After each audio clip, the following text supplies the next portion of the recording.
Partons pour la forêt. Qu'y a-t-il dans la forêt? Des arbres, des animaux et des humains qui passent, et aussi des êtres merveilleux.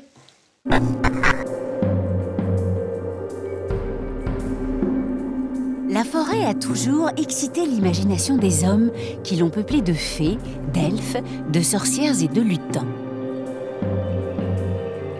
La forêt, c'est un espace merveilleux qui est largement utilisé par la littérature pour les contes et les légendes, parce qu'en forêt, l'invraisemblable devient vraisemblable. Elle permet à l'imagination d'interpréter les ombres, d'interpréter les bruits, d'interpréter les lumières. Dans ces forêts, on trouve des personnages tels les lutins, les farfadets, les corrigans de Bretagne, les nutrons des Ardennes, les lutons de Franche-Comté, sans oublier les lupeux chers à Georges Sand et au Berry. Si vous rencontrez des lutins en forêt, n'oubliez pas de bien leur dire bonjour, surtout qu'ils sont devenus les auxiliaires du Père Noël. Si aujourd'hui c'est au bord du lit, au moment de coucher les petits, hier, nos ancêtres passaient leurs longues soirées d'hiver à raconter, devant la cheminée crépitante, des histoires qui commençaient invariablement par « Il était une fois ». Alors, il était une fois une fée qui avait ensorcelé le seigneur de Carouge. Il sera condamné chaque soir à revenir danser avec elle. Sa femme, prise d'une crise de jalousie, se saisira de sa dague et tuera en plein cœur la fée. De retour au château, elle retrouve son mari mort avec sa propre dague en plein cœur. Elle donnera naissance à un garçon qui naîtra avec une tache rouge sur le front que l'on appellera Carle le Rouge, qui donnera son nom au village de Carouge, village à une vingtaine de kilomètres où se trouve aujourd'hui le château de Carouge. Si la forêt est universelle, les fées qu'elle inspire varient selon les régions. Viviane et Morgane en forêt de Brocéliande, Andenne en Normandie ou Mélusine pour le Poitou. C'est au bord d'une fontaine que le jeune Raymondin a rencontré la fée Mélusine. Il chassait avec son cousin. C'était la principale occupation des nobles au Moyen-Âge, chasser.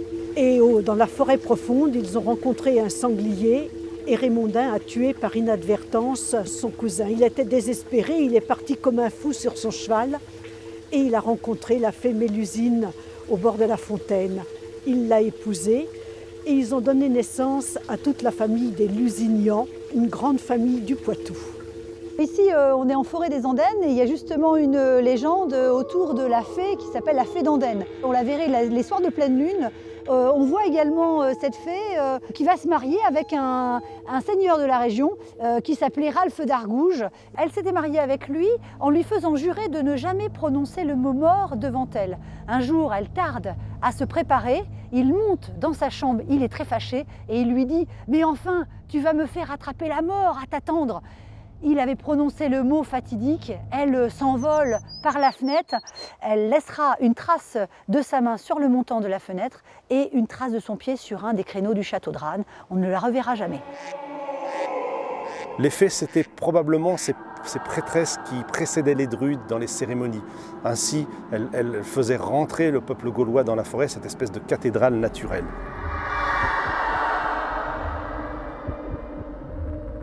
Il y a les bonnes fées et il y a les mauvaises fées. Et dans les mauvaises fées, il y a la fée Gionne. On dit que les bonnes fées, Andenne, Gisèle et Mélusine du Poitou, protègent les voyageurs jusqu'à minuit. Passé minuit, la Gionne pousse les voyageurs dans les précipices. Après avoir évité fées et lutins en forêt, vous ne risquez pas moins de tomber sur d'autres créatures extraordinaires, les elfes. Les elfes sont issus de la mythologie scandinave, mais aussi celte et germanique. Ce sont des hommes d'apparence humaine, mais qui sont immortels et qui s'en distinguent par leurs oreilles effilées. Alors il y a plusieurs sortes d'elfes, les elfes de l'eau comme les ondines, mais il y a des elfes des bois. Et ces elfes des bois, ils ont développé une grande capacité à tirer à l'arc. Ils façonnent des arcs merveilleux en utilisant des ifs millénaires. Au hasard d'une promenade sur les sentes de Haute-Normandie, vous pouvez trouver des pierres disposées en tas un peu partout. Ne les touchez surtout pas, au risque de fâcher Saint-Ortère.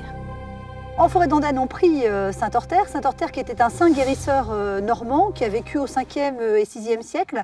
Et ce saint, on le prie contre les rhumatismes et les maux de tête. La tradition veut qu'on doit déposer des petits cailloux sur les branches des arbres à la hauteur de son mal. Ou alors on fait des châteaux de cailloux. Et on raconte que lorsque le caillou tombe, ça signifie que l'on est guéri. Mais si quelqu'un a le malheur de prendre le caillou d'un autre, il hérite du mal en question. Alors attention au caillou des autres. Dans la forêt, chaque arbre, ou presque, a sa légende. Le frêne, c'est l'arbre cosmique chez les Germains. C'est lui qui est à l'origine du monde. Il est le pilier du monde, avec ses racines dans le monde souterrain, le domaine terrestre, notre domaine à nous, et le domaine des dieux tout en haut. Le hêtre, chez les Bretons, ce sont souvent des âmes qui n'ont pas réussi à finir leur chemin et à quitter la terre, et qui restent là, dans un arbre, en attendant que soit expié ce qu'elles n'ont pas fait ou ce qu'elles ont fait de mal sur terre. Ambivalente, la forêt est à la fois un lieu où avoir peur de se perdre, mais aussi l'endroit où aimer se réfugier. C'est dans la forêt que le Petit Poucet se perd, mais c'est dans la forêt que Blanche-Neige va se réfugier auprès de ses amis les Sept Nains. C'est dans la forêt que le loup se cache guettant le passage du Petit Chaperon Rouge.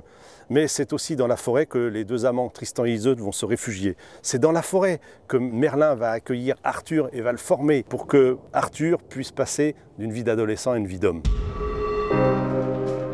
La forêt n'a pas fini de nourrir notre imaginaire, ce lieu magique où quelques simples mots parviennent à nous faire retomber en enfance.